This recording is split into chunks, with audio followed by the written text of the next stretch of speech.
നാഗ്ജി അന്താരാഷ്ട്ര ഫുട്ബോൾ ടൂർണമെന്റിൽ ബ്രസീൽ ക്ലബായ അത്ലറ്റിക്കോ പാരാനൻസും ഉക്രൈൻ എഫ്സി വോളിൻ ലുഡ്കസും തമ്മിലുള്ള മത്സരം സമനിലയിൽ.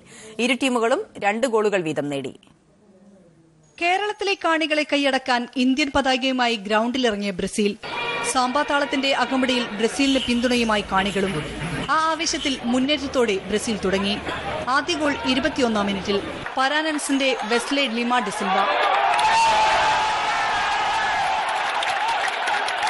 ആക്രമണശൈലിയുമായി വോളിൻ ലുഡ്സ് തിരിച്ചടിച്ചു. 29-ാം മിനിറ്റിൽ ലോഗിനോ സെർജി. പരിക്കൻ കളിയുമായി പിന്നീടുള്ള മിനിറ്റുകൾ. മൂന്നാമത്തെ ഗോൾ 63-ാം മിനിറ്റിൽ വോളിന്റെ മെംഷേവ് റദ്വാന്റെ തകർപ്പൻ ഷോട്ട്. ബ്രസീൽ തോൽവി ഉറപ്പിച്ച നിമിഷം.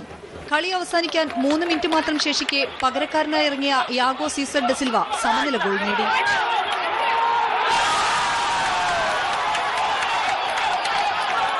കളിയിൽ മികച്ച മുന്നേറ്റം മുഴുവൻ Volyn ലുഡ്സ്കിന്റേതായിരുന്നു.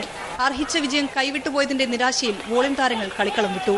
Camera person Sanju പൊറ്റമലിനൊപ്പം Shitha ജഗത്, മീഡിയ 1 കോഴിക്കോട്.